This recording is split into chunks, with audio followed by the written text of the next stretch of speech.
The Houston Rockets were absolutely unstoppable. 5 straight victories, the hottest team in the entire NBA.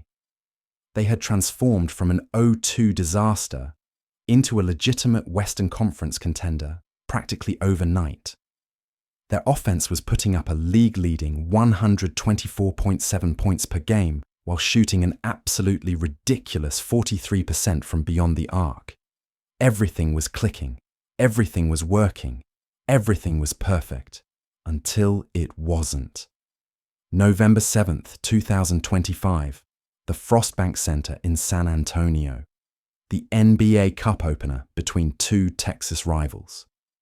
What should have been another routine victory for this unstoppable Houston machine turned into something completely different, something shocking, something that nobody saw coming. The San Antonio Spurs didn't just beat the Rockets, they dismantled them.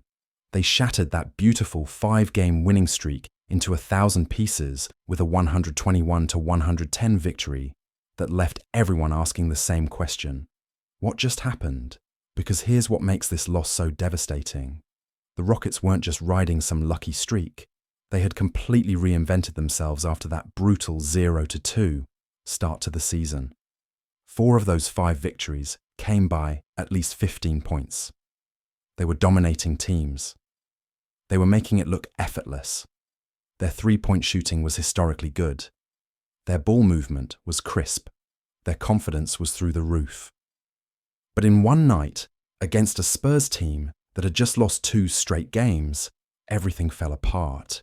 Now, before we dive into the carnage, let me tell you exactly why this game matters so much more than just one regular season loss. This wasn't just about breaking a winning streak. This was about the Rockets proving they belonged among the elite teams in the West. This was about establishing their identity as legitimate contenders. This was about showing the basketball world that their early season transformation was real. Instead, they walked into San Antonio and got schooled by Victor Wembanyama and company in ways that exposed some serious concerns about this Houston roster. So what exactly went wrong? How did the league's most explosive offense get held to just 110 points? How did Kevin Durant, who was supposed to be the veteran leader guiding this young team, turn the ball over 8 times in a single game?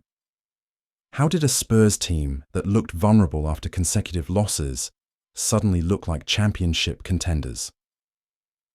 The answers to these questions reveal some uncomfortable truths about this Rockets team that nobody wants to talk about.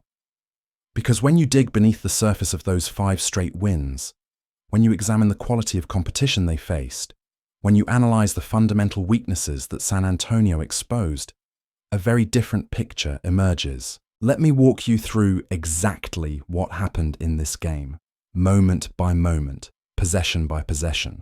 Because this wasn't just a loss, this was a masterclass in how championship-level teams exploit weaknesses when it matters most. The game started exactly how you'd expect with Houston riding their hot streak. Josh Okogie buried an early 3-pointer that gave the Rockets a 6-point lead just 4 minutes into the contest.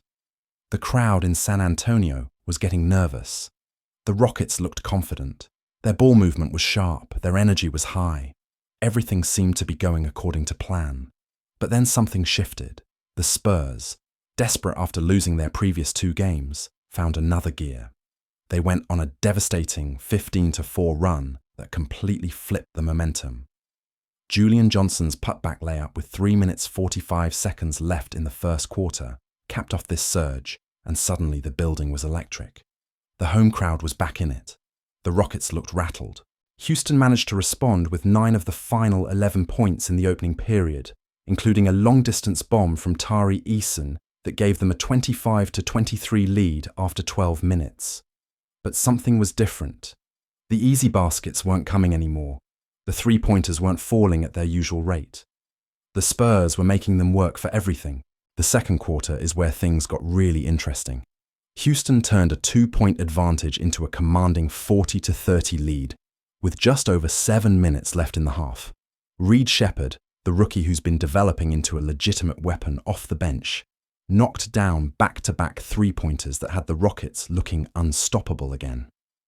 This is the moment where most teams would have folded, where the visiting crowd would have gone silent, where the momentum would have completely shifted in Houston's favor.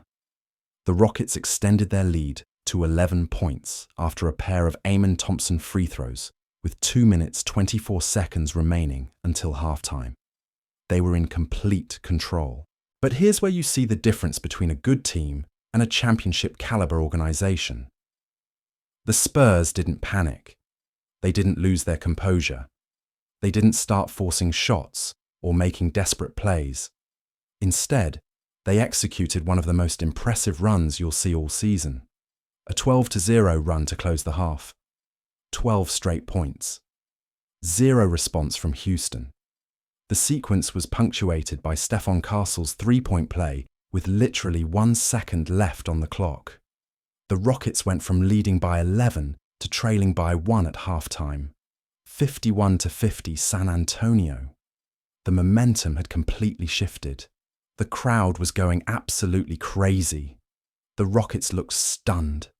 Everything that could go wrong in those final 2.5 minutes went wrong. But here's what makes this collapse even more concerning.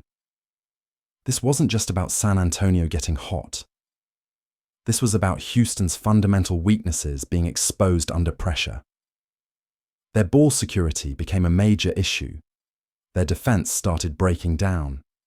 Their three-point shooting, which had been carrying them all season, went ice cold at the worst possible moment.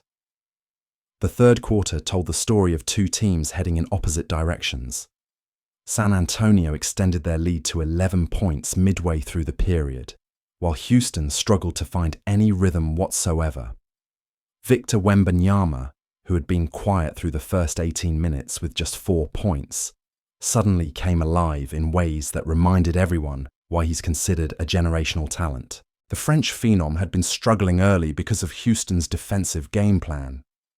Coach Ime Udoka had his guards, particularly Josh Okogie and Reed Shepherd, getting physical with Wembanyama. They were pushing him out of position. They were denying him easy looks. They were making everything difficult for the 7'4" superstar. But great players find ways to adjust.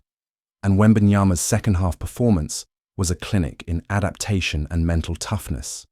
He scored 18 points after halftime on efficient 6 of 10 shooting, using Houston's aggressive defensive scheme against them.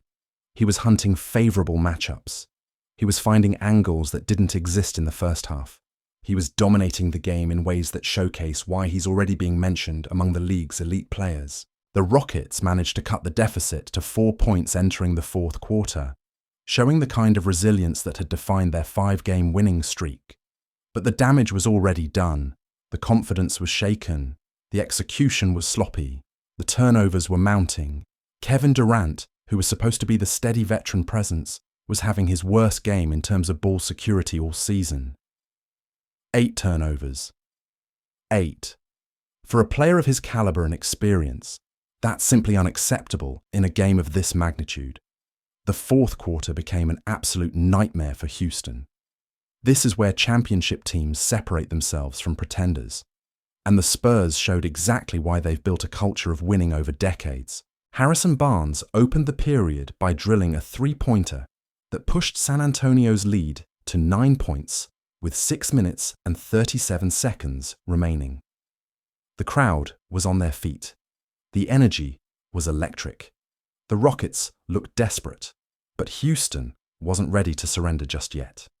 They responded with a quick 6-0 run, highlighted by another Amen Thompson layup that cut the deficit to just 3 points at 103-100 with 4 minutes 48 seconds left on the clock. This was the moment. This was where the Rockets could have stolen the game back. This was where their 5-game winning streak mentality could have carried them to another improbable victory. The building got quiet. The tension was suffocating. Everything was on the line. But that's when Julian Champagny stepped up and delivered the dagger. Back-to-back three-pointers that silenced any hope of a Houston comeback.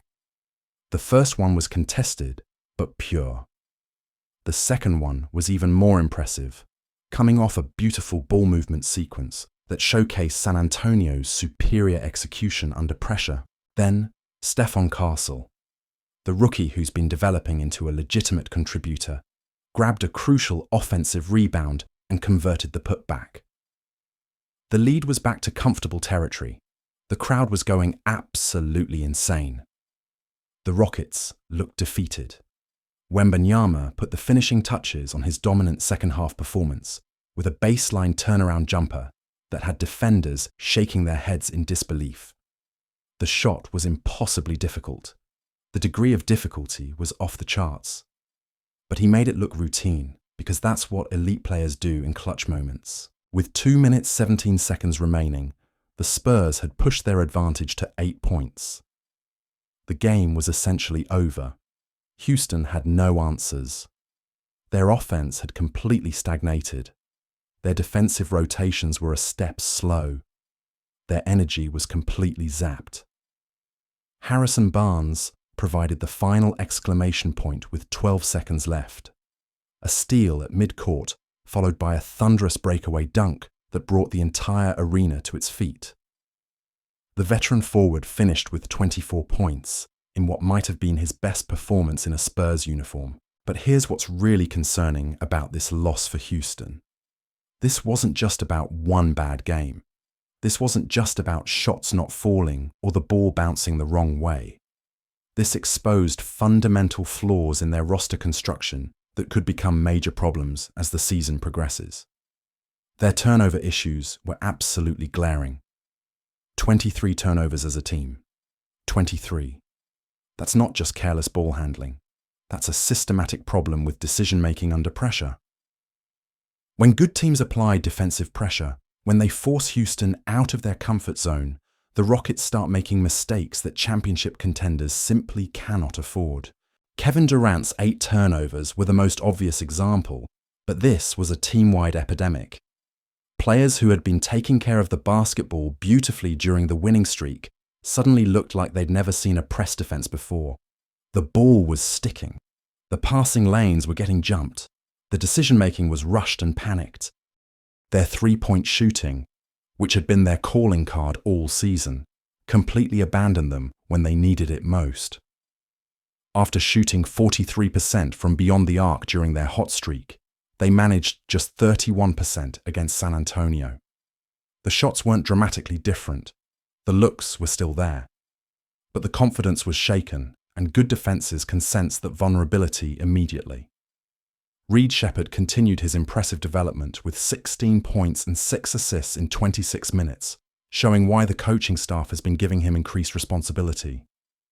The rookie was actually part of Houston's closing lineup, which tells you everything about how much trust he's earned in just a handful of games. But even Shepherd's promising performance couldn't mask the larger issues.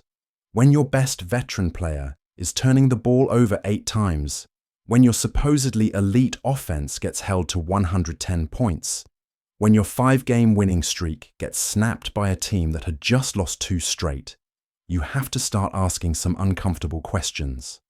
The Western Conference is absolutely loaded this season. There are no easy games. There are no guaranteed victories.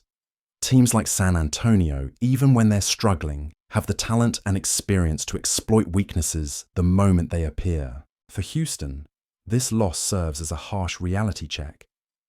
Those 5 straight victories were impressive, but 4 of them came against teams that currently don't have winning records. This was their first real test against playoff-caliber competition, and they failed spectacularly. The concerning part isn't just that they lost, it's how they lost. The mental mistakes, the poor execution in clutch moments, the inability to maintain composure when faced with adversity. These are the kind of issues that can derail promising seasons if they're not addressed immediately. Victor Wembanyama finished with 22 points, 8 rebounds, 4 assists, and 2 blocks, while completely taking over the second half. His performance was a reminder that individual brilliance can still dominate basketball games when executed at the highest level. Julian Champagny added 22 points of his own, including those back-breaking 3-pointers in the fourth quarter. Harrison Barnes contributed 24 points and provided veteran leadership when the game was on the line.